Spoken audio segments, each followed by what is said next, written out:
Alors moi, il me dit, tu penses quoi de Tsahel aux frontières de l'Algérie? Moi, donne-moi des preuves que Tsahel, elle est aux frontières de l'Algérie. Voilà, franchement, parce que moi, je parle, ce sujet, j'en ai déjà parlé, je parle beaucoup avec mes sources et mes interlocuteurs algériens, notamment au sein du pouvoir algérien, qui me disent, Abdou, tu es trop tendre avec le Maroc, alors que le Maroc a fait alliance militaire avec Israël, et il a ramené les Israéliens, il a ramené l'armée israélienne à notre frontière. Alors, moi, je suis journaliste. Je suis scientifique et je suis honnête. L'accord militaire entre Israël et le Maroc, il est acté. Et nous en avons parlé et nous l'avons relaté, nous avons expliqué les méfaits sur la sécurité et l'unité du Maghreb de cet accord militaire.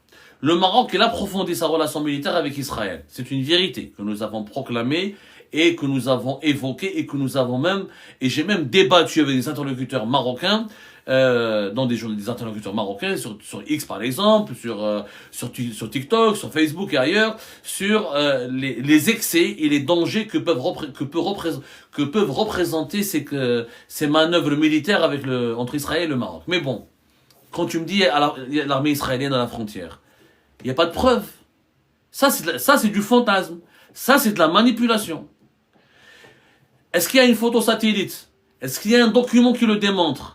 Est-ce qu'il y a des preuves matérielles qui indiquent qu'il y a des militaires israéliens qui sont à la frontière algérienne? Il n'y en a pas. Les autorités algériennes n'ont jamais montré une preuve. Et nous n'avons jamais trouvé une preuve. Il y a de la coopération militaire. Il y a un exercice militaire international à laquelle Israël a participé et qui s'est déroulé sur le sol marocain, effectivement. Mais dire qu'il y a des bases israéliennes, c'est complètement faux.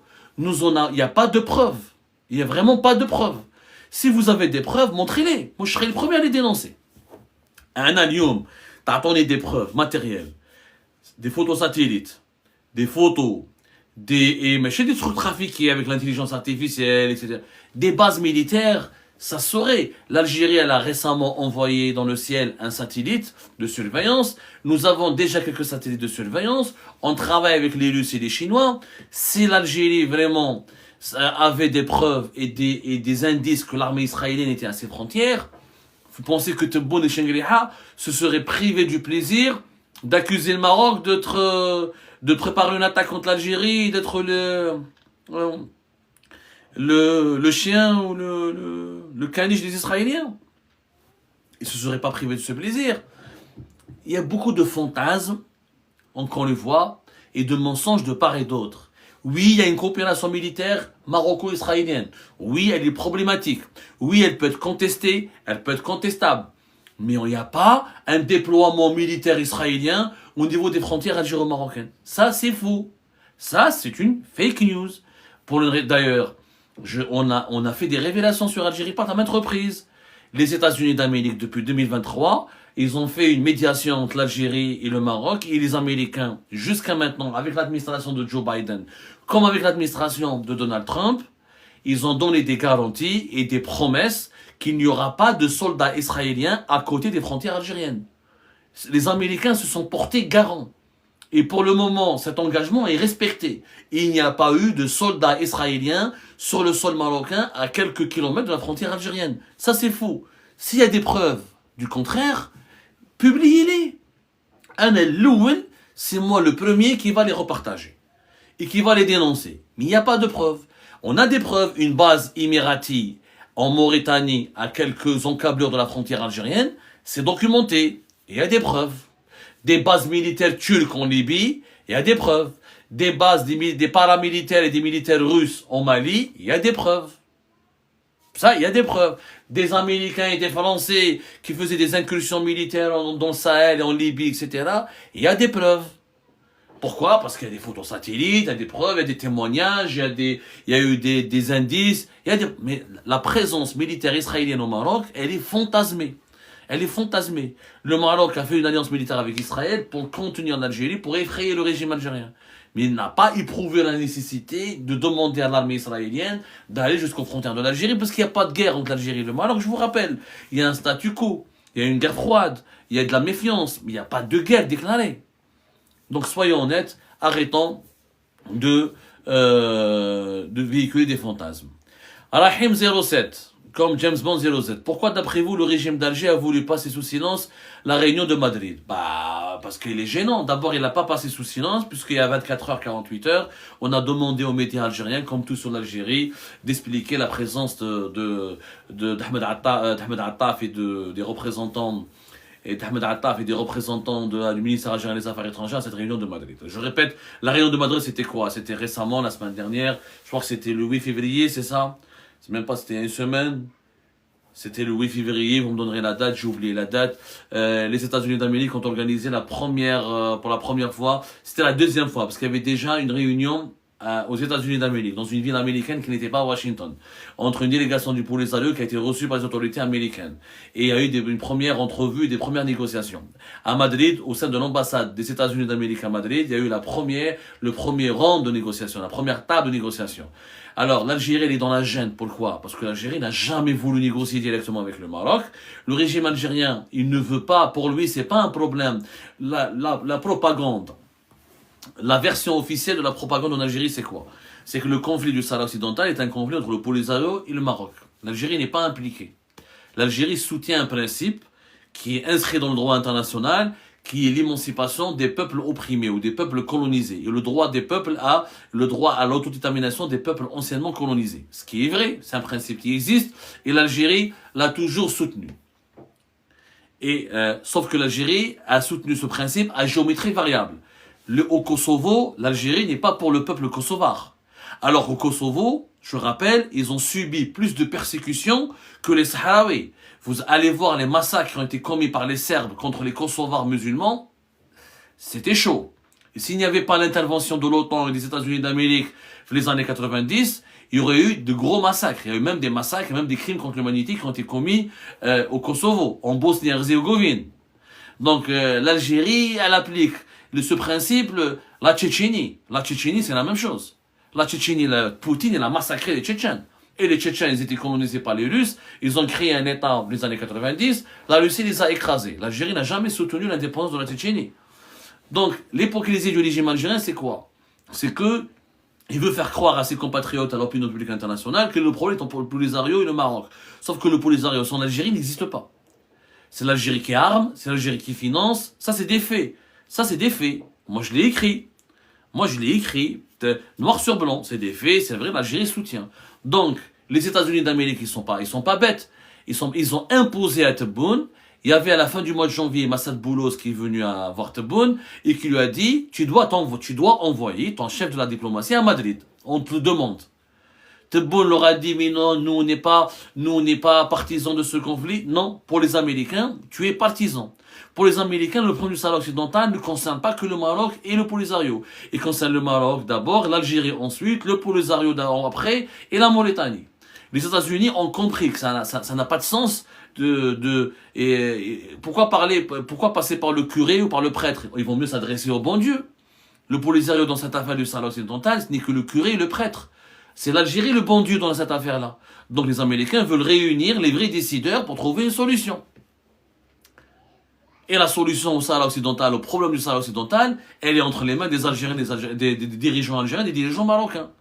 Ça, ils l'ont passé sous silence. Après, ils ont dit, dans les derniers articles comme tout sur l'Algérie par exemple, qui est un article commandé, ils ont dit l'Algérie était membre observateur. Non, c'est pas un membre observateur. La dernière résolution de l'ONU qui a été publiée, qui a été adoptée fin octobre 2025, elle dit clairement que les parties prenantes de ce conflit, c'est l'Algérie, la Mauritanie, le Maroc et le Polisario. Elle n'était pas en tant qu'observateur. Le conflit du Sahara occidental ne sera jamais résolu si l'Algérie ne donne pas son accord. Si l'Algérie ne soutient pas une certaine position, n'adopte pas une certaine attitude. Donc le régime algérien était gêné. D'un côté, il dit, moi je plie pas, et Tebboune, pourquoi Tebboune est dans des sales draps? Parce la question la doctrine du régime algérien autour du Sahara occidental, elle date pas de l'époque Tebboune. L'Algérie, elle soutient le Polisario depuis de très longues années. La différence, c'est que Tebboune, il en a fait une affaire sacrée. Samhouni, hein? Tebboune, il en a fait une affaire sacrée. C'est-à-dire, c'est une affaire nationale. Il a mis la question sahraoui sur le même pied d'égalité que la question palestinienne. Et il en parle chaque jour. Sahara occidental, 8 jours. Il en a fait son principal pilier de sa politique étrangère. Bouteflika, il est légitime, mais à part Boumediene, parce que Boumediene était en guerre contre Hassan II, il y avait des batailles à Amgala, etc. Il y avait la guerre des sables. Mais les régimes après Boumediene, de Chadli Benjdi jusqu'à Bouteflika, le Sahara occidental est une affaire de principe, mais pas un pilier de la politique étrangère. Pas un pilier, pas le prisme à travers lequel l'Algérie adopte ou révise ou évalue son comportement et ses relations avec les autres pays. Bouteflika n'a jamais rompu les relations avec la France ou avec l'Espagne parce qu'ils ont soutenu la marocanité du Sahara occidental. Jamais de la vie. Et à l'époque, ils la soutenaient pas officiellement, mais ils étaient beaucoup plus proches de la feuille de route marocaine, comme la France par exemple, que du principe de neutralité. Tebboune, il en a fait une affaire sacrée. Il a utilisé la feuille du Sahara occidental pour alimenter la marocophobie en Algérie. Donc, demain, du jour au lendemain, avec Donald Trump, on lui dit, allez, vas-y, tu dois venir. Tu dois venir négocier avec toi. Tu dois venir pour parler. Il peut pas l'assumer. D'un côté, il dit la souveraineté nationale, et personne ne dicte ma conduite, et l'Algérie n'a peur de personne, et l'Algérie se contrefiche de tout le monde, et l'Algérie c'est un pays souverain, et du jour au lendemain, il y a Donald Trump, il envoie son envoyé spécial, et il te dit, je te veux la semaine prochaine à Madrid.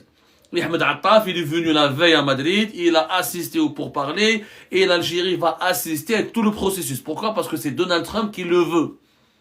C'est Donald Trump qui le veut. Et Tebboune ne peut pas dire non à Trump. Et d'ailleurs, heureusement que Donald Trump est là, parce qu'à un moment donné, la Sahara occidentale, il faut qu'il soit résolu, il faut qu'il soit réglé. Ça ne peut pas durer. Ce conflit doit être réglé. Quand on parle tôt ou tard, à bon gré, mal gré, ce conflit doit être réglé. Et l'Algérie ne peut pas rester dans la position de l'impasse. Parce que la stratégie de l'Algérie, c'était de prolonger le statu quo au Sahara occidental le plus longtemps possible pour contenir le Maroc, pour bloquer le Maroc, pour l'affaiblir. Cette stratégie ne marche plus. Puisque les plus grandes nations du monde soutiennent la souveraineté du Maroc sur le Sahara occidental. Donc autant négocier un principe, une solution qui garantirait, qui offrirait à l'Algérie une sortie honorable, et pour les Arabes une sortie honorable, et qui ramènera la paix au Maghreb. Koussi, notre question, quel est votre avis sur la vente de la Russie à l'Algérie comme premier client exclusif voilà. Alors l'Algérie n'était pas le premier client exclusif des avions de 5e génération, c'est ça. C'est le Sukhoi, les dernières générations de Sukhoi. Il y avait l'Égypte auparavant qui voulait commander, ensuite elle a annulé. Il y avait l'Inde, je sais que l'Inde elle a voulu commander, ensuite il y a eu un problème. L'Algérie c'est le premier client qui a reçu. Et effectivement c'est Sukhoi. L'Algérie a toujours été un grand client d'industrie militaire russe. L'Algérie, en réalité, n'a pas le choix. Personne ne lui vend des armes. C'est le problème. Parce qu'il y a certains Algériens et Algériens qui essaient de croire que c'est une performance. C'est une réalisation. D'abord, ce n'est pas une performance d'acheter des armes aux autres. Ce serait une performance si nous étions nous-mêmes les fabricants de nos propres armes. Et encore, on a acheté une quantité limitée de ces avions-là. Et l'Algérie, elle a acheté elle a d'abord, parce que je vois, il y a pas mal encore une fois, de désinformation qui circulent, parce qu'il y a des vidéos d'un sénateur américain qui a demandé des sanctions contre l'Algérie, etc. Mais l'administration américaine, depuis Joe Biden jusqu'à même Donald Trump, elle était au courant. L'Algérie, elle avait informé les États-Unis d'Amérique qu'elle allait acheter ces avions militaires russes. Et elle a, je dirais même, obtenu même la caution et le feu vert des Américains, à condition que ces armes soient achetées à une quantité limitée et pour juste garantir un équilibre de force avec le Maroc. C'est tout, pour équilibrer un rapport de force avec le Maroc. Parce que le Maroc, il est armé, il est en train d'acquérir les dernières générations de technologies militaires israéliennes et américaines, surtout israéliennes. L'Algérie, elle se doit, au nom du principe de l'équilibre et de la précaution, de se moderniser et de s'équiper. Donc c'est de bonne guerre. L'Algérie a le droit d'acheter les armes qu'elle veut. C'est pas parce qu'elle achète des armes russes ou des avions de dernière génération, comme les Sukhoi, qu'elle va pour autant attaquer le Maroc ou un autre pays. Donc c'est pas vrai. La Russie, elle est en manque d'argent. Son industrie militaire, elle a besoin de fonds et d'argent. Donc elle vend à qui il veut acheter. Ces avions ont eu du mal à se faire vendre. Contrairement à ce qu'on pense, ces avions ne sont pas aussi redoutables et aussi super développés, aussi ils n'ont pas une certaine supériorité technologique. Donc ils ont eu beaucoup de mal à se vendre, à se faire vendre en tout cas. il y a eu énormément de concurrence et l'industrie militaire russe, elle commence à respirer parce que le conflit ukrainien, il va vers sa fin et que l'industrie militaire russe, elle est beaucoup moins saturée au départ de 2022 à 2025, elle était totalement saturée. La Russie a livré très peu d'armes à l'Algérie. Parce que les grandes unités de fabrication d'armement russes étaient dédiées exclusivement exclusivement aux besoins de l'armée russe pour le front ukrainien. Pour le front ukrainien. Donc, l'Algérie a attendu jusqu'à 2026 pour récupérer quelques armes modernes. Mais l'Algérie aurait aimé. Elle a des besoins de modernisation. Franchement, on a fait de cette affaire une affaire d'État. On lui a donné une dimension. On l'a surdimensionné. On a exagéré l'importance et les enjeux de cette affaire-là. C'est pas la première fois que l'Algérie achète des armes russes modernes. L'Algérie n'a pas le choix. Les pays occidentaux ne veulent pas lui vendre des armes. Ne veulent pas. Les États-Unis d'Amérique ont tant trop vu la démarche de vendre des armes à l'Algérie. Mais les armes les plus sophistiquées, il n'y a que la Russie. Même la Chine et l'Inde n'ont pas envie de vendre beaucoup d'armes, des armes sophistiquées à l'Algérie. Il y a un problème, c'est que l'Algérie a du mal à s'approvisionner en armes modernes au-delà de son fournisseur classique et traditionnel qui est la Russie. Il y a des rapports historiques et traditionnels et les Russes, ils vendent aux Algériens parce que les Algériens, ils payent bien les Russes et il n'y a pas de fournisseur potentiel ailleurs. Honnêtement. Et jamais les Américains ne vont vendre à l'Algérie des avions de chasse très modernes. Pour des raisons géopolitiques, pour des raisons idéologiques aussi, l'Algérie, même si elle est l'amie des États-Unis d'Amérique, elle a une position diplomatique sur certains dossiers qui ne correspondent pas aux intérêts américains. Donc les Américains, ils ne vont vendre leurs armes qu'à des pays amis. La Russie, elle est beaucoup plus neutre que les États-Unis d'Amérique, elle a besoin d'argent, et encore, les Russes ne donnent pas les armes les plus sophistiquées à l'armée algérienne. Ils vendent au compte-gouttes.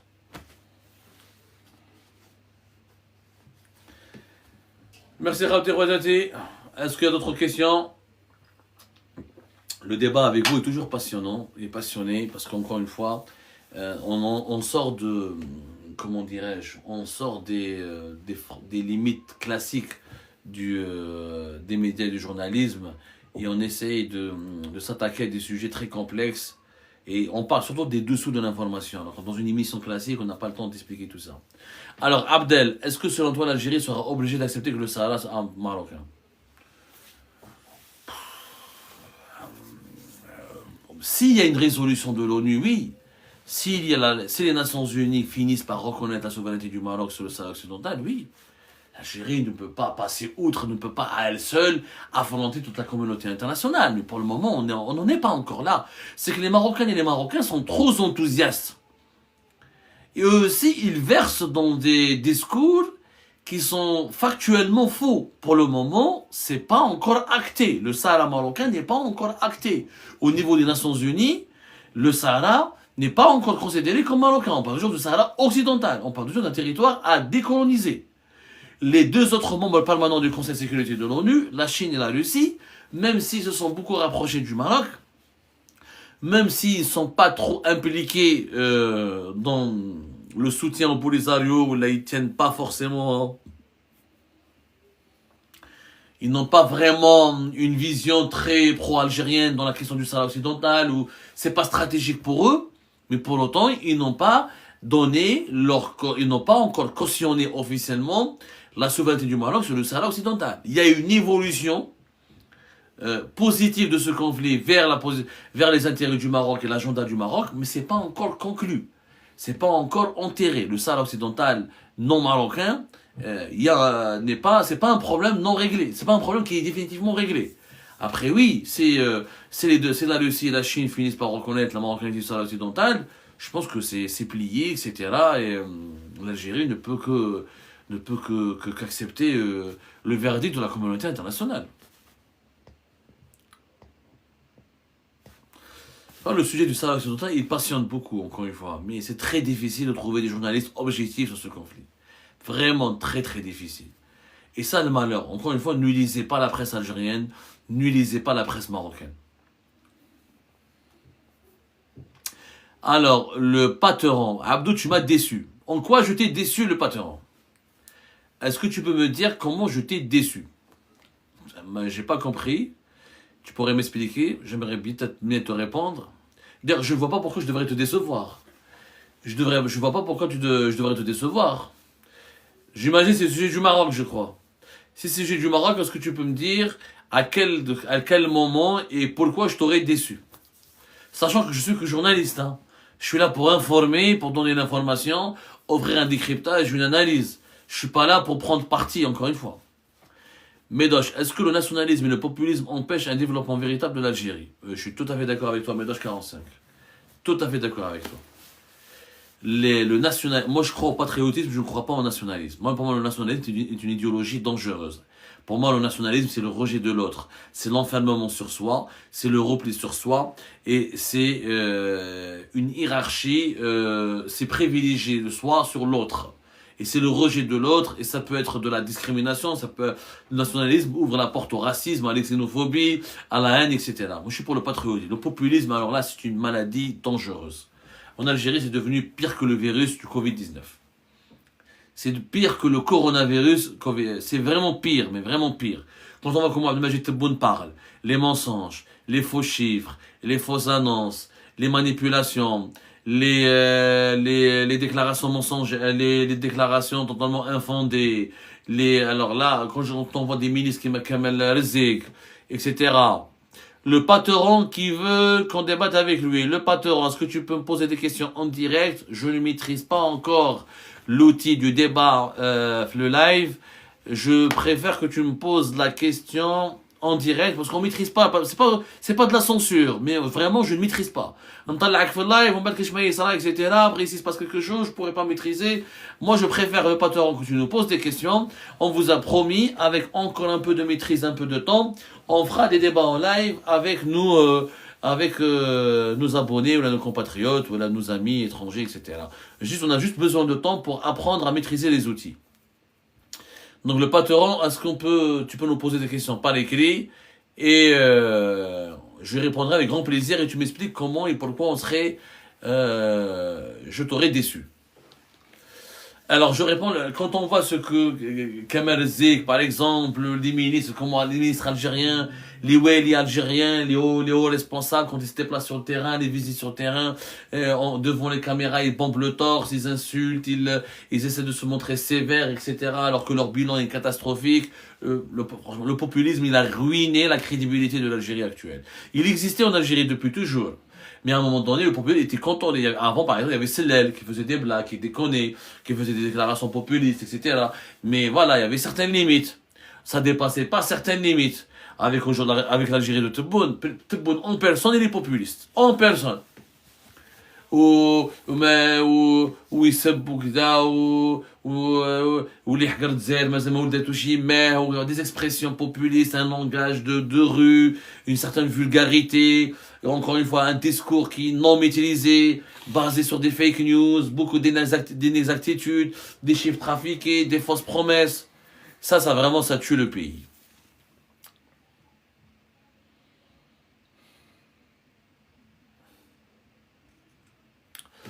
Alors, le patron, j'attends toujours qu'ils nous disent en quoi je l'ai déçu. A16, A2. À t'écouter, rien qui va en Algérie. Alors, A16, 2, il y a des choses qui vont en Algérie, mais qui ne sont pas du mérite de Abdelmajid Tebboune. Alors, je ne dis pas que rien ne va en Algérie. Je dis que l'Algérie de Tebboune ne va pas bien. Et que rien ne va dans l'Algérie de Tebboune. En Algérie, il y a eu des acquis, etc., qui datent de l'époque d'avant Tebboune. Et quand je t'invite à regarder notre émission, qu'on a fait la dernière fois, Abdelmajid Tebboune a dépensé 670 milliards de dollars, 670 milliards de dollars en 6 ans. 6 ans. 770 milliards de dollars. Si tu trouves que l'Algérie d'aujourd'hui, avec 670 milliards de dollars de dépenses, elle va bien, ou là, t'as bu quelque chose. Des pénuries, des coupures d'eau, des vieux bâtiments qui datent de l'époque coloniale, pas de nouvelles capitales, pas de TGV, des gares qui datent de l'époque coloniale, un salaire moyen de même pas 200 €, une voiture qui devient plus chère que le diamant, des pénuries de pneus, un pouvoir d'achat en chute libre, des haragas, des Algériens qui se sont exilés avec 670 milliards de dollars de dépenses que le régime Tebboune a dépensé en 6 ans, et nous avons des milliers d'Algériens et d'Algériens qui supplient pour avoir la résidence en Espagne ou qui postulent qui ont fait la harga, qui ont fui le pays massivement et qui rêvent de devenir un résident européen. Donc il y a quelque chose qui va, il y a quelque chose qui va pas bien. Si tu me dis que c'est quelque chose qui va bien, hein, j'aimerais bien débattre avec toi. Qoli, qu'est-ce qui va bien? Attends, qu'est-ce qui est positif dans l'Algérie de Tebboune? Donne-moi qu'est-ce qui est positif dans l'Algérie de Tebboune. Je vous défie de me donner une réalisation positive qui a été faite à l'époque de Tebboune. Donnez-moi.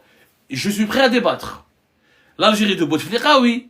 11 stations de dessalement dans le mer, 7 tramways dans cette ville, le métro le plus moderne d'Afrique, plus de 3 millions de logements, des projets de stade, palais des conventions au Club des Pins, la grande mosquée d'Alger, Oran Jeux méditerranéennes, Oran pour les Jeux méditerranéens à Oran, Tlemcen, capitale de la culture islamique, Alger, capitale de la culture arabe, le festival panafricain, Constantine, capitale de la culture arabe, Bouteflika, oui. Je sais pas, montrez-moi ce que Tebboune il a fait. Et là, ce jour-là, je vous dirai oui. Amiroche, tu as fait quoi pour l'Algérie à part te prostituer au Marzen? Je vous dis Amiroche, Allah yahdik.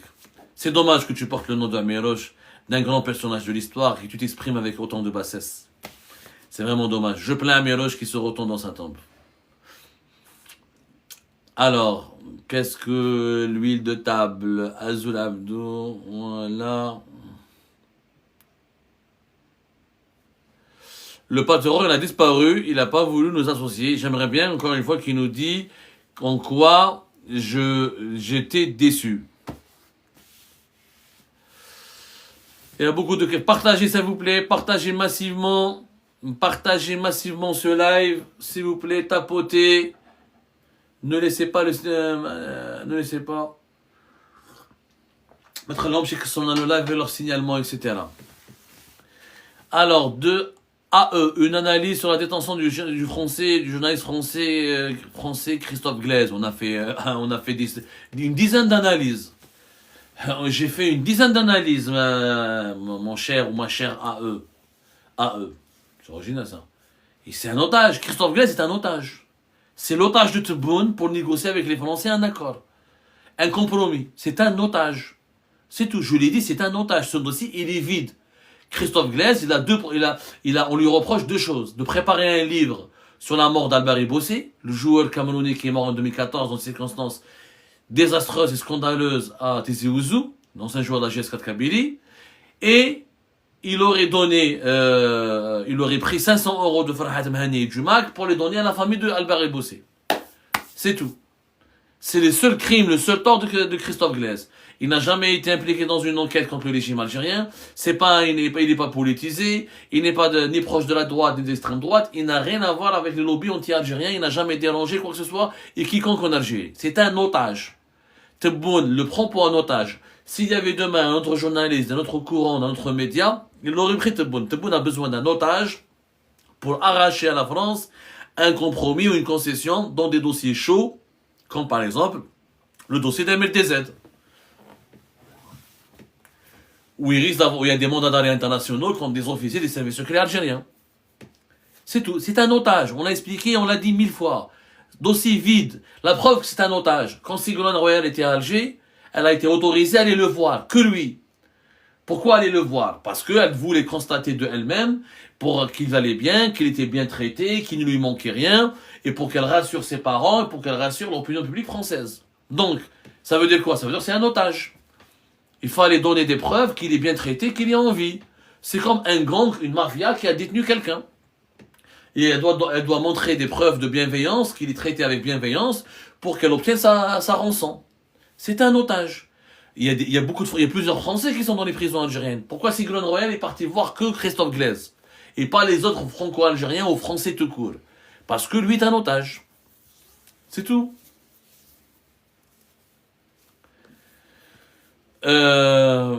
Terminator, pourquoi il ferme la porte à l'importation des pneus et autres? Parce que Abdelmajid Tebboune, il a accès, il est en train déterminé de baser sa politique, de sa gouvernance économique sur le principe de la préservation des réserves de change. Tout ce qui est réserve, tout ce qui touche aux réserves de change, Tebboune l'interdit. Tebboune, il a un seul objectif, que les réserves de change ne s'épuisent pas, pour ne pas aller vers l'endettement extérieur.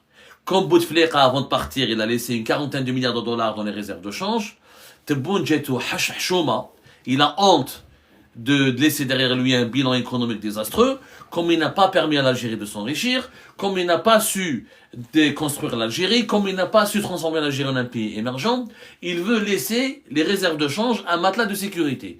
Parce qu'il sait très bien que s'il n'y a plus de réserves de change, d'ailleurs il n'y en a pas beaucoup, les réserves de change on l'a déjà expliqué, nous avons encore une fois une même pas une soixantaine de milliards de dollars. En réalité, nous avons 25 à 26 milliards de dollars, c'est de l'or, et une trentaine de milliards de dollars, même pas une trentaine de milliards de dollars, de liquidité. En liquidité, on a une trentaine de milliards de dollars. Moins de 30 même. Le reste, c'est de l'or, c'est des actifs en or que l'Algérie détient. Et comme l'or et le cours de l'or, il a explosé, nos réserves de change se maintiennent. Mais l'or ne représente qu'une partie de nos réserves de change. En liquidité, il ne nous reste pas beaucoup d'argent. Le Saad Majid El-Tebboune le sait. Donc il limite les importations, il appauvrit le peuple. Bien sûr, les voitures de luxe pour l'État et les autorités, les services de sécurité et l'armée sont importées.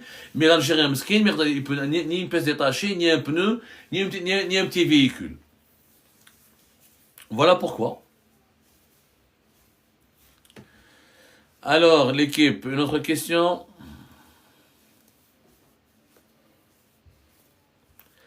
Alors, je vois qu'on parle beaucoup. Les questions sont en train de trop rapides, Yashma. Partagez massivement, s'il vous plaît. Partagez massivement le live. Je vois une question. Jason, la mine de Rajbilet est-elle rentable? Pas du tout. Pas du tout, Jason. Je l'ai expliqué, on a donné les preuves, on a donné les démonstrations. On a fait, je pense, de belles enquêtes là-dessus. D'ailleurs, vous avez été très nombreuses et nombreux sur nos enquêtes. On a même la dernière émission qu'on a faite, on a expliqué comment ils utilisent un minerai de fer importé pour le blending. C'est quoi le blending? Si elle était rentable.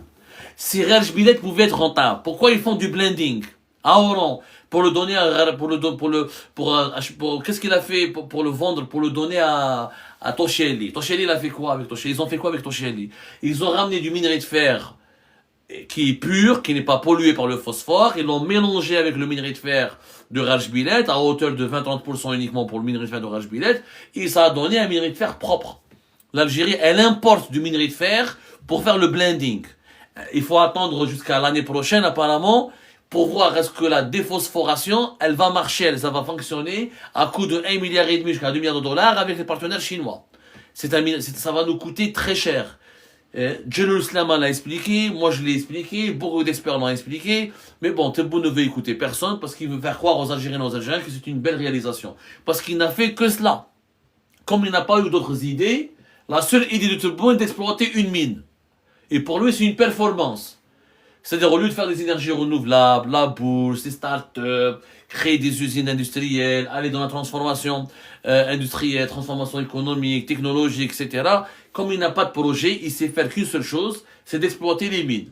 Donc quand on lui dit que Rajbilet n'est pas rentable, n'est pas bon, on est accusé d'être des traîtres, on est accusé d'être des salopards, on est accusé d'être pas des Algériens, etc. Or, il n'est pas rentable. Je le répète, et je vous défie. On va se voir, parce que la dernière étape du projet Rajbilet, c'est 2040. Même en 2040, on va faire les comptes. Il ne sera jamais rentable. Et je vous dirai, Rajbilet sera pire que le scandale sur la traque. Après le départ de Tebboune, vous allez voir les scandales de corruption c'est l'un des plus gros scandales de dilapidation d'argent public. Et on l'expliquera plus tard, on est en train de travailler là-dessus. Le patron, Khouya, je voulais organiser un débat avec toi. Les Marocains, avec les Marocains, tu m'as dit OK. Bien sûr, le patron. Je suis d'accord avec toi, mais je suis prêt à débattre avec les Marocains. Je débat chaque jour avec les Marocains. Bien sûr, je suis prêt à débattre. Mais il faut juste me dire de quel Marocain il s'agit. Il faut débattre avec des gens sérieux, qui sont modérés. Moi, je ne débat pas avec des extrémistes. Non. Donc, je suis prêt, bien sûr, je suis prêt à débattre. Je n'ai aucun problème. Je n'ai jamais refusé le débat. Ni avec les partisans du régime Tebboune, ni avec les opposants, ni avec les partisans du palais royal marocain, ni avec ses opposants, ni avec... Je débat avec tout le monde tant que les règles du débat soient respectées. Tant qu'il y a du respect, pas d'insultes, pas de calomnie, pas d'appel à la haine, pas d'appel à la violence, il faut que le débat soit constructif.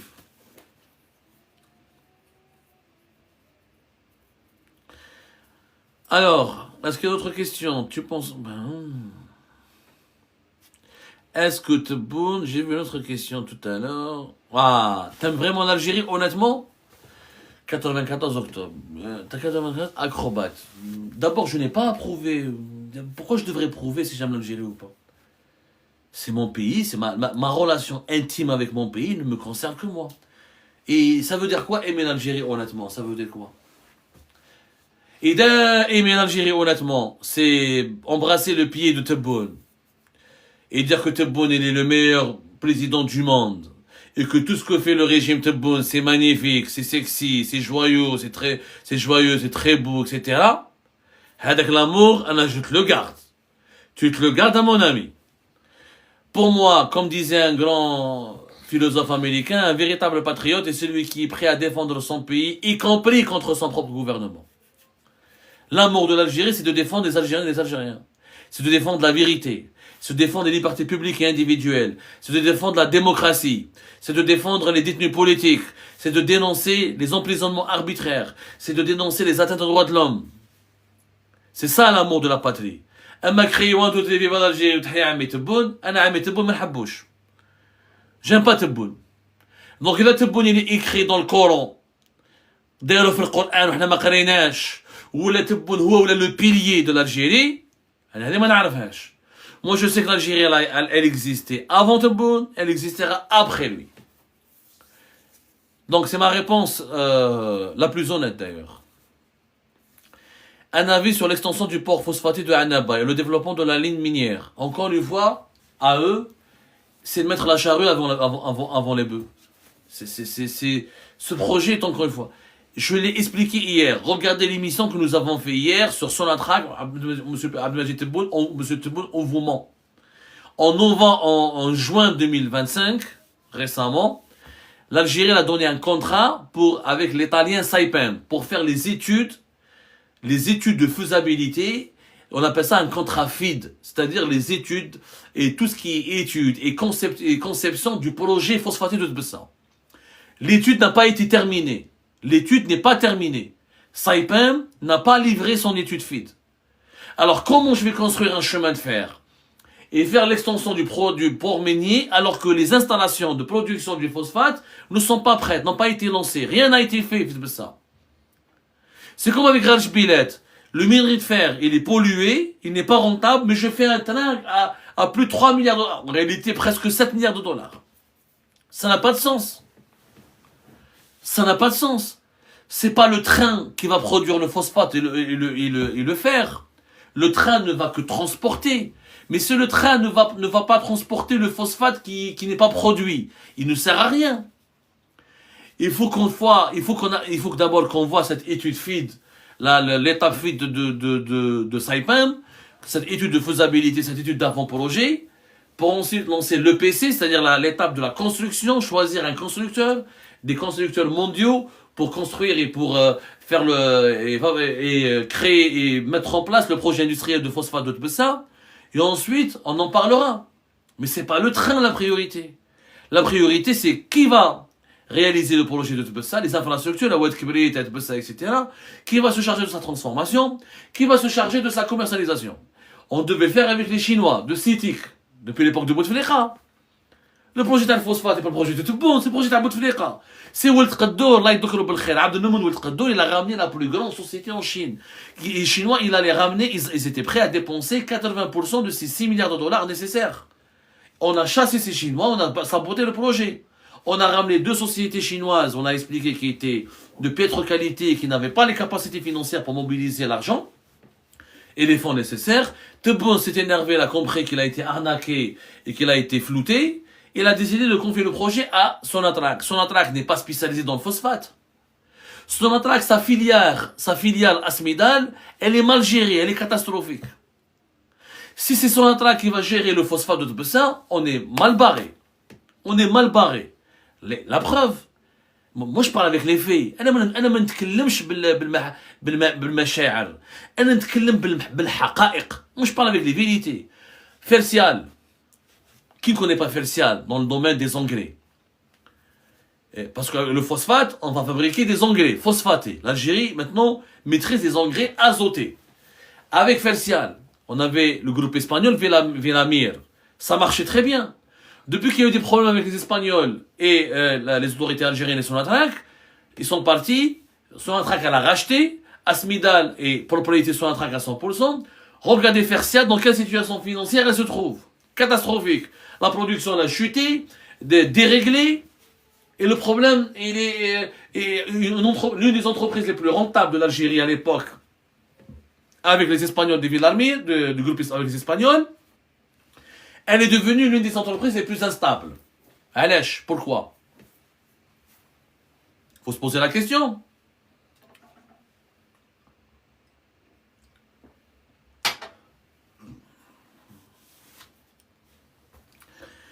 Pourquoi je vais donner moi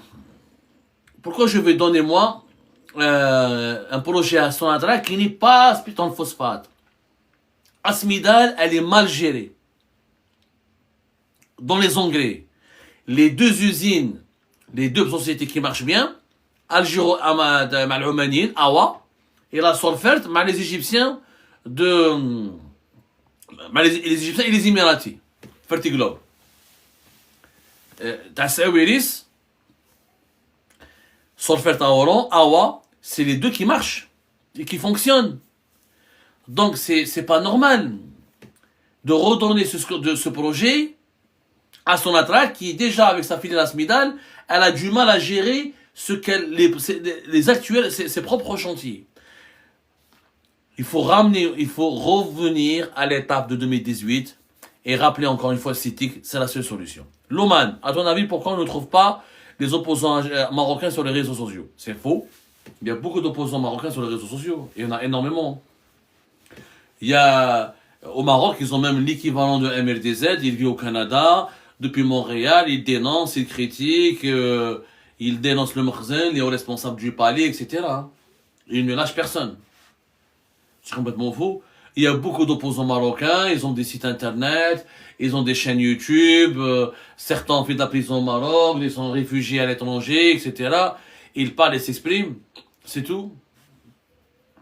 Mais personne, il faut juste se documenter, il faut juste lire, il y a juste le Maroc. Comme il n'y a pas une répression aussi musclée, aussi brutale, aussi violente, comme le Maroc, c'est une dictature douce. Douce par rapport à l'Algérie et la Tunisie. On entend moins parler. On entend beaucoup moins parler. Mais réellement, ils existent, ils sont actifs, ils ont leurs partisans, je pourrais vous donner des cas et des exemples concrets, on en parlera. Alahim 07, est-ce que Tebboune osera triturer la Constitution une énième fois malgré les oppositions de ça? Oui, il a déjà osé. Il a déjà osé. Est-ce que quelqu'un d'entre vous a compris les 7 ou 10 propositions qui ont été faites à la fin du mois de janvier par la présidence de la République, par Boualem Boualem, directeur de cabinet d'Abdelmajid Tebboune, lors d'une conférence organisée au Palais des Nations à Club des Pins? Est-ce qu'il y a quelqu'un d'entre vous qui a compris? Notamment 2 ou 3 propositions qui concernent une période de transition. Ça veut dire quoi, une période de transition? Pour éviter l'instabilité, pour éviter une coupure, ou je ne sais pas comment le terme qui a été utilisé par les termes précis qui ont été utilisés par les propositions de la présidence algérienne. C'est qui s'en rappelle? Non mais qui a compris quelque chose? Même pas qui s'en rappelle, il faut juste lire ses propositions. Ou je parle d'une période de transition.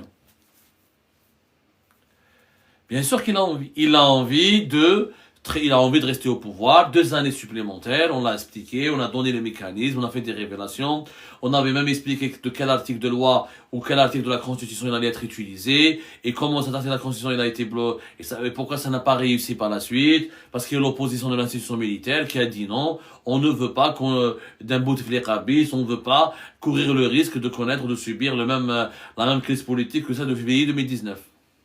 Et c'est tout. C'est la réalité. Alors, DZ Ever, s'il te plaît, Daniel Syed, c'est le frère de celui que tu avais interviewé l'an dernier? Non, pas du tout, c'est pas le frère. C'est Hamid Syed. C'est son cousin. C'est pas son frère, c'est son cousin, DZ Ever. Ça n'a rien à voir avec lui. Et son cousin, ils sont originaires du même patelin du côté d'Arzazga. Mais ils ne sont pas frères. Daniel Syed, il s'appelait Ammar, appelé Amirouche, on a parlé de lui, etc.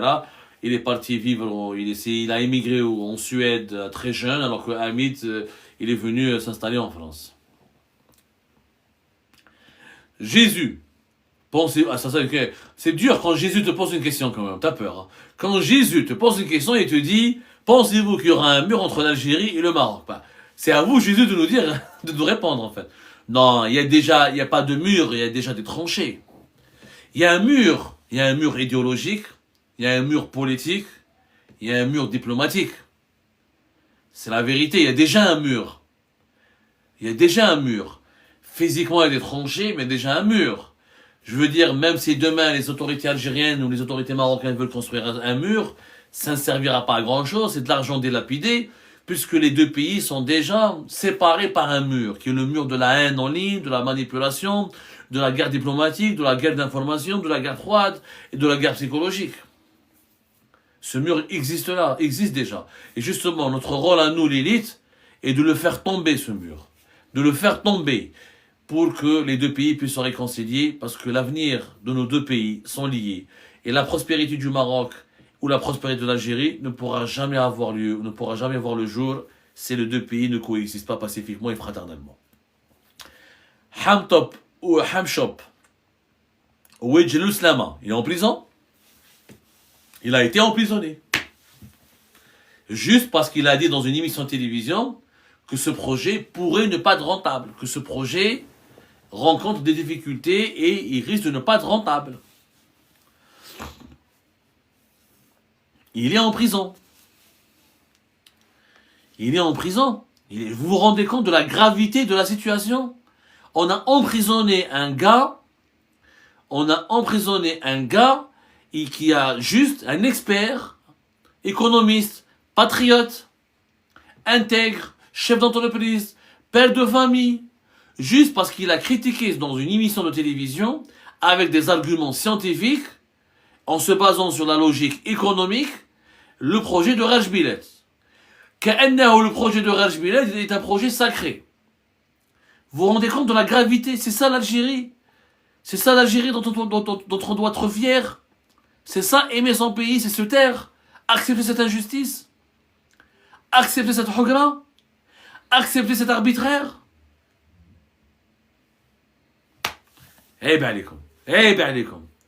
Celles et ceux qui se sont tus et qui n'ont rien dit et qui n'ont pas dénoncé ou qui ont applaudi l'incarcération de Jelouslama, ce sont des criminels, des délinquants, que l'histoire les condamnera un jour ou l'autre.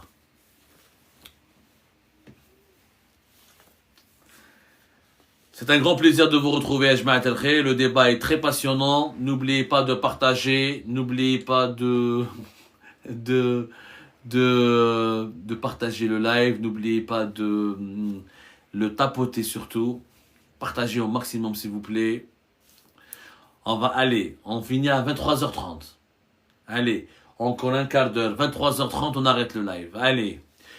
Une dernière... Tom, est-ce que les coupables des 250 000 morts algériens dans la décennie noire seront un jour jugés? En Algérie, pas en Algérie, en tout cas, c'est pas possible, parce que la loi sur la concorde civile et la réconciliation nationale qui empêche toute poursuite judiciaire en relation avec ces événements dans la décennie noire. Donc juridiquement, c'est verrouillé, on ne pourra pas.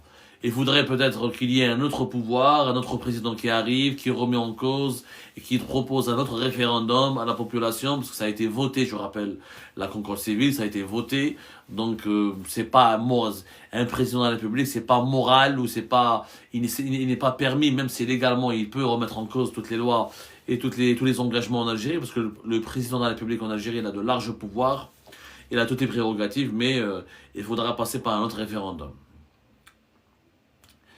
Hask 005 et les hydrocarbures que l'Algérie vend en quantité à Israël. Tu en parles quand, Abdo? J'en ai déjà parlé, Hask. Tu en as déjà parlé. Tu n'as qu'à aller voir nos émissions, etc. On a expliqué, il y a eu des cargaisons, du gaz algérien et des hydrocarbures qui sont passés. Par contre, l'Algérie ne vend pas directement. L'Algérie ne vend pas directement à Israël, elle vend à un opérateur qui s'appelle Vitol, qui est un trader sur les marchés mondiaux qui rachète les matières premières, et Vitol les prend par là, et il passe par la Grèce, il récupère la cargaison en Grèce, et il envoie le gaz et le pétrole vers Israël. Les autorités algériennes le savent, ils l'ont même approuvé. Vitol n'a pas caché qu'il revendait aux Israéliens. Et voilà. D'abord, l'Algérie ne peut pas d'ailleurs commander à Vitol, aux autres opérateurs, aux autres traders sur le marché mondial de ne pas acheter son gaz. Comment on va faire? Et l'Algérie n'a pas le droit de dire, moi, elle vend son gaz sera revendu, son pétrole sera revendu. Elle n'a aucun mot à dire là-dessus. Si elle commence à faire chier, à emmerder les revendeurs ou les grands traders ou les sociétés internationales qui rachètent et qui revendent des matières premières, elle va se retrouver blacklistée. Voilà, on n'est pas le number one dans la production mondiale du gaz, ni le number one dans la production du pétrole. On ne domine pas outrageusement la production du gaz et du pétrole. Donc on ne peut pas venir comme ça et imposer notre agenda. Ça n'a pas de sens. L'argent n'a pas d'odeur, l'argent n'a pas d'idéologie, et ça suffit. C'est pas... L'Algérie ne peut pas, ça n'a pas de sens de ne pas vendre. Les Israéliens peuvent racheter, c'est comme avec le pétrole et le gaz russe. Les Européens l'ont racheté autrement depuis l'Inde, depuis les Émirats, etc. Ça, on le sait très bien. Donc, il faut arrêter avec cette hypocrisie. C'est une hypocrisie de dire je ne veux pas à Israël, je veux pas. Le marché mondial ne connaît pas d'idéologie, il n'y a pas de. Les considérations idéologiques n'ont aucune place sur les marchés mondiaux. Donc l'Algérie ne fait pas exception à cette vérité. Alors, Desert Ever, Naftal, comment ça se fait qu'avec tes révélations, Hussein Elizou n'a pas été incarcéré? Franchement, Desert Ever, moi je ne demande pas l'incarcération des gens. Moi, je ne fais pas des révélations pour que les gens soient incarcérés ou pour que les personnes citées ou ciblées ou citées dans nos investigations soient emprisonnées. Moi, je suis contre les emprisonnements. Je le répète, moi, les emprisonnements, j'y suis contre. Je suis contre la banalisation de l'emprisonnement. Et cette semaine, d'ailleurs, bizarre que personne n'a posé la question là-dessus, hein, tout le monde est insensible à cela apparemment, nous avons eu un mort, une personne qui est morte. Une personne qui est morte, qui est morte dans le cadre de la détention préventive, c'est l'ancien directeur général du stade de 5 juillet. Et alors qu'il n'a même pas été encore jugé. La prison, elle doit être exceptionnelle. C'est une mesure exceptionnelle. Moi, je désapprouve totalement. Je le répète et je le dis, je désapprouve totalement les emprisonnements. Pour les délits économiques, etc., je suis contre. Je pense qu'il y a des mesures de confiscation, il y a du sursis, il y a d'autres peines alternatives, le bracelet électronique, la privation des libertés, d'autres mesures privatives qui seraient plus utiles. Je ne vois pas l'intérêt de jeter en prison des gens qui ont volé de l'argent. Voler de l'argent, on doit récupérer de l'argent. Maintenant, il y a pour certains scandales qui ont causé des préjudices énormes pour le trésor public et l'économie nationale. Oui, là, je peux le comprendre. Mais je ne crois pas que ça a été le cas de Naftal et de Lizou. Rahim07, est-ce que tu as été approché par les services des consulats pour signer le document de la repentance? J'ai été approché. On m'a invité à faire partie de l'Mshaml, effectivement. Ouais. J'ai entamé des négociations pour l'Mshaml.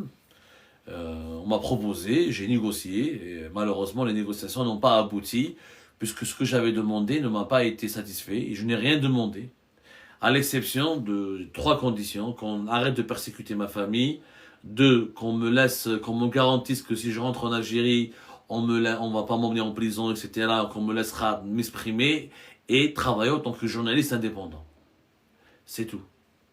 Les 3 conditions que j'ai exigées. C'est même pas des conditions, c'est de l'évidence. Moi, si je retourne dans mon pays, j'ai envie de rester journaliste libre et indépendant. Est-ce que je peux rester libre et indépendant? Est-ce que je peux enquêter? Est-ce que je peux travailler? Est-ce que je peux commenter librement l'actualité algérienne? Est-ce que je peux faire des interviews, poser des questions gênantes, etc. Et ça ne m'a pas été accordé. Et comme ça ne m'a pas été accordé, donc pour moi, voilà. Pour moi je n'ai rien signé, il n'y a pas de repentance. De quelle repentance il s'agit d'ailleurs? Il n'y a pas de repentance. Moi, j'ai rien fait de mal pour me repentir. Je n'ai pas tué. Moi, je ne suis pas un terroriste. La terminologie de repentance, ils ne me l'ont pas proposé, la vérité. Les interlocuteurs avec lesquels j'ai discuté, ils ne m'ont jamais parlé de repentance. Ils m'ont parlé d'un processus de réhabilitation où je rentre dans mon pays, où je serai, mes affaires judiciaires seraient assainies et régularisées, etc. Mais je n'avais pas les garanties nécessaires et suffisantes, d'abord pour ma sécurité et ensuite pour l'exercice de mon métier en tant que journaliste indépendant. Quand je vois que Abdelhalim Zrich, pour un simple commentaire sur Facebook, il rentre en prison, comment je peux rentrer? Comment je peux rentrer? Allez, Abdelhalim Zrich, leur ami, leur zélateur, leur serviteur, ils l'ont emprisonné, ils l'ont incarcéré. Donc Abdou Sammar à Alger, s'il fait un commentaire, ou s'il fait une émission critique, ou s'il fait une enquête, ou s'il se lance dans une quelconque investigation, et j'imagine ils vont me décapiter. Ils vont même pas m'emprisonner, ils vont me décapiter sur le champ. Soyons sérieux. C'est le régime Tebboune, je vous l'ai dit 1000 fois, avant de se réconcilier avec les exilés algériens, il doit se réconcilier avec les Algériens eux-mêmes qui habitent en Algérie. Avant de parler de liberté pour les exilés algériens, il doit donner les droits, il doit garantir les droits civiques et les libertés publiques et individuelles des Algériens et des Algériens qui sont là en ce moment en Algérie, incarcérés dans des affaires de délit d'opinion, dans des affaires de politique. Le jour où il y aura des journalistes libres qui vont s'exprimer en Algérie, ce jour-là, moi je pourrais rentrer et je pourrais être rassuré. Soyons sérieux. Soyons sérieux. Donc, je ne veux pas rentrer aujourd'hui pour finir en prison. Mais je mets un boule. Je suis peut-être courageux, je suis peut-être fou, je ne suis pas cinglé à ce point. Je ne vais pas aller en Algérie pour dire ça, je ne peux pas le faire. Je ne le ferai pas, je l'ai dit. Moi, je ne le ferai pas. Moi, je veux être libre. Un journaliste libre et indépendant. Il y a une loi, et dans le cadre de la loi qui m'empêche de m'exprimer, d'enquêter, de faire mon travail, c'est pas une loi digne de ce nom. J'espère que j'ai été clair à Rahim, si y a d'autres questions, je suis là. Voilà, Rahim, j'espère que j'ai été clair. Encore une fois, si tu as d'autres questions, je suis là. Saint-Mi de Casa. Il y a un projet de loi aux USA pour inscrire le Front Polisario sur la liste terroriste. Qu'en penses-tu? Tu n'as pas un projet de loi. C'est une proposition qui a été faite et formulée par certains sénateurs qui n'a pas encore abouti et qui ne risque pas d'aboutir. Ce sont des sénateurs pro-marocains, très proches des lobbies israéliens et marocains, qui ont voulu donc faire cette proposition, qui est farfelue pour une raison simple. Le Front Polisario, c'est une petite milice, il s'en prend pas aux civils. Les affrontements armés s'étaient arrêtés depuis 1991. Maintenant, ils ont repris de façon sporadique, mais il n'y a pas de guerre réellement. Le Front Polisario, franchement, il faut arrêter d'exagérer. C'est pas un groupe, c'est pas Hamas, c'est pas Hezbollah, c'est pas les Houthis. C'est une petite milice. C'est une petite milice qui n'a pas du tout, qui ne peut même pas inquiéter l'armée marocaine, qui n'a jamais inquiété réellement de façon sérieuse l'armée marocaine. Et c'est un conflit isolé dans les fins fonds du Sahara. Ça fait 2-3 morts par an. C'est un conflit invisible, il n'intéresse pas du tout la communauté internationale. Il y a des conflits beaucoup plus graves, il y a des foyers de tension beaucoup plus graves, comme le Soudan, par exemple, comme le Congo-Kinshasa, avec la frontière avec le Rwanda, comme ce qui se passe en Birmanie. Il y a vraiment pire ailleurs. Donc je ne pense pas du tout que ce projet de loi, qui est pour moi folklorique, parce que je ne vois pas qu'est-ce qui pourrait classer le Polisario comme acteur terroriste, alors qu'il est reconnu par l'ONU comme étant un interlocuteur légitime pour régler le problème diplomatique, le problème de la décolonisation du Sahara occidental, le problème du devenir ou de l'avenir du Sahara occidental.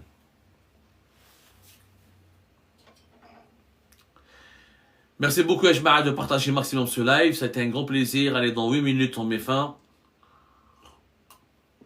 J'aurais aimé rester plus longtemps avec vous. Je vous aime beaucoup et je vous aime bien.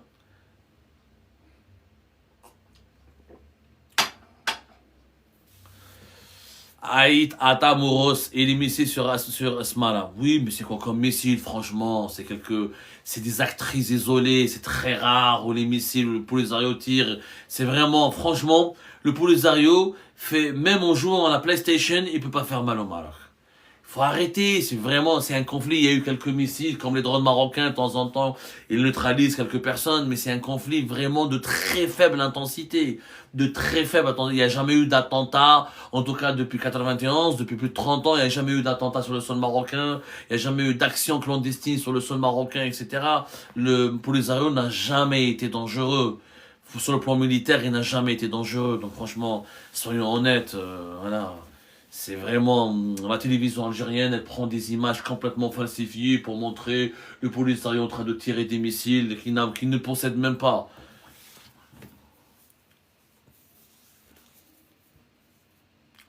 Est-ce qu'il y a d'autres questions à l'équipe? Allez, 7 minutes, on termine. Ça a été un plaisir de discuter avec vous. Roberto Monaco, est-ce que rompre les relations diplomatiques avec les Émirats est une bonne chose pour l'Algérie? Pas du tout. Pas du tout, mon cher ami. Pas du tout, c'est même une très mauvaise chose. Très mauvaise chose. D'abord, aux Émirats Arabes Unis, il y a plus de 40 000 Algériennes et Algériens. Je rappelle, il y a même pratiquement 50 000. Il y a des Algériens et des Algériens qui vivent aux Émirats, qui ont fait leur carrière aux Émirats, qui ont prospéré aux Émirats. Et je ne parle pas des binationaux qui sont installés aux Émirats, qui prennent avec un passeport français, mais qui sont d'origine algérienne, qui sont algériens à la fois. De deux, c'est un pays important, les Émirats. C'est l'un des investisseurs les plus importants sur le continent africain. C'est une place financière importante. C'est un carrefour commercial important. Pourquoi rompre avec les Émirats? On a un problème avec les Émirats, il faut dialoguer, il faut trouver des solutions à ce problème. Il faut affronter les problèmes. C'est quoi des rompre avec les Émirats?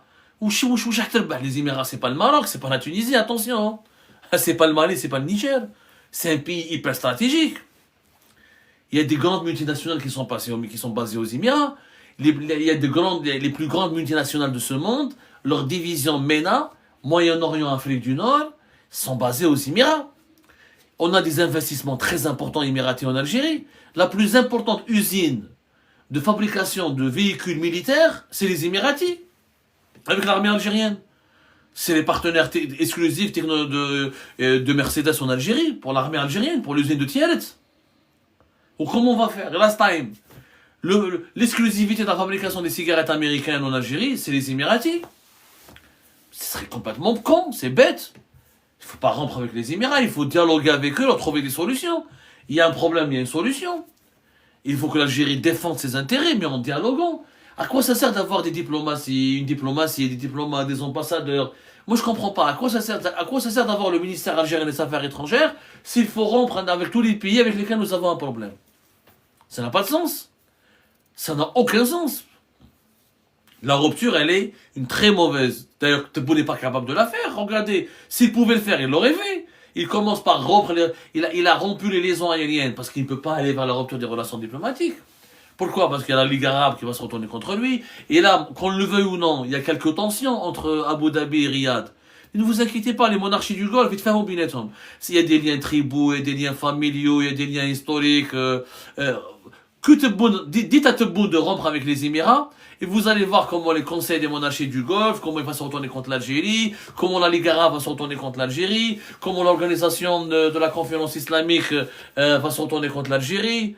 Ça n'a pas de sens. Ça n'a aucun sens.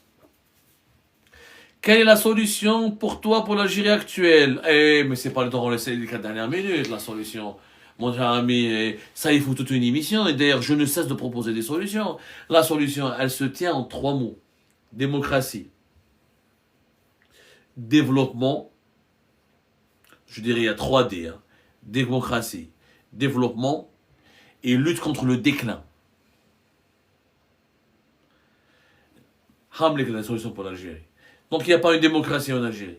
Donc, il n'y a pas un véritable développement économique en Algérie. Tant qu'on n'arrive pas à stopper le déclin culturel et le déclin idéologique et le déclin économique de notre pays, l'Algérie sera toujours dans une impasse. Très simple, pas compliqué, il ne faut pas 1000 discours. Franchement, c'est 3D. Développement, démocratie et fin du déclin. Démarrage de la croissance, redémarrage, il y a 3D. Il n'y a pas d'autre solution.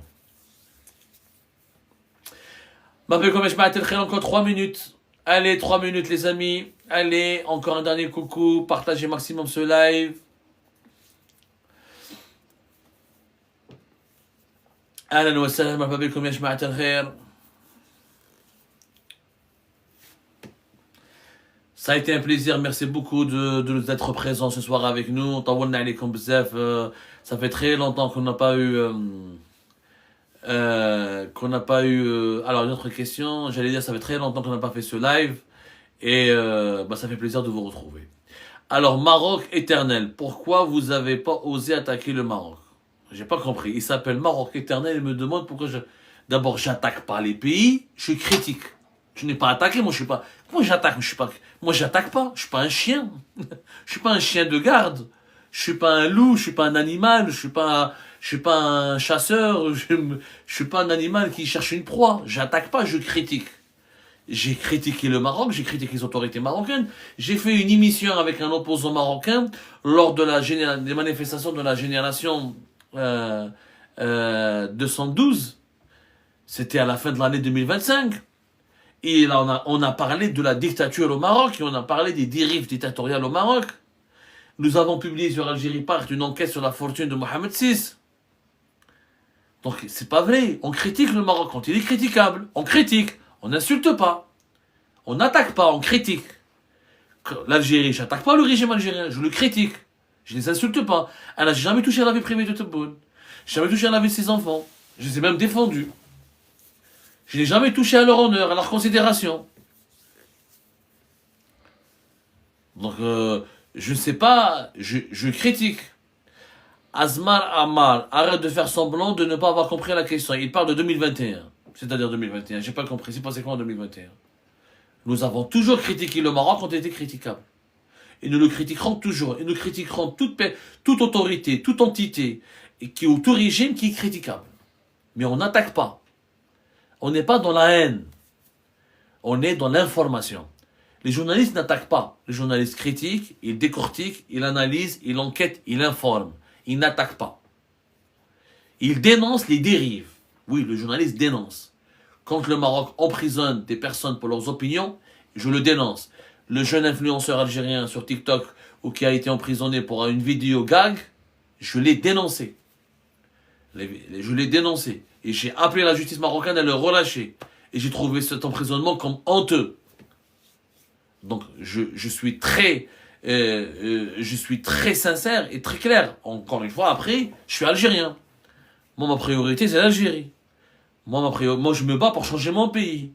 Il y a au Maroc suffisamment de journalistes valeureux où je pense que le Maroc, il est capable d'enfanter des journalistes malheureux. Des journalistes malheureux. C'est un lapsus. Il y a des journalistes malheureux en Algérie comme au Maroc. Il y a des journalistes valeureux au Maroc, il y a des opposants marocains qui parlent de leur pays. Je ne vais pas faire la leçon au Maroc quand dans mon propre pays, la situation des droits de l'homme, de la démocratie, du développement économique, elle est désastreuse et elle est chaotique. Je suis juste honnête et sincère. Voilà, mesdames et messieurs, merci beaucoup. La guerre évitée de justesse en 2021, j'en ai parlé. Azmar, j'en ai parlé. C'était grâce à l'intervention américaine et grâce à l'intervention européenne. J'en ai parlé. J'ai consacré toute une émission là-dessus. J'en ai parlé. Il faut juste voir. Il faut juste vous documenter. J'en ai parlé. Mais dans une guerre, il y a deux adversaires. Il n'y a pas, malheureusement, dans l'histoire du Maroc et de l'Algérie, dans le conflit algéro-marocain, il n'y a pas un agresseur contre un agressé. Il y a deux pays belliqueux qui se cherchent, qui veulent imposer leur vision de l'avenir du Maghreb et qui sont incapables de dialoguer et de trouver des solutions. Tout simplement. J'en ai parlé. J'en ai parlé encore une fois. Et il n'y a pas de tabou. Il n'y a pas de tabou. Mais il n'y a pas de tabou dans le cadre de l'honnêteté. Je ne vais pas faire de la propagande anti-marocaine ou de l'algérophobie ou de la marocophobie. Je dénonce l'algérophobie et la marocophobie. Les deux régimes sont malheureusement antidémocratiques, anti-liberté d'expression et ils violent les droits de l'homme. Donc, je les dénonce. dans des proportions raisonnables, en se basant sur des faits. Sur des faits. C'est tout.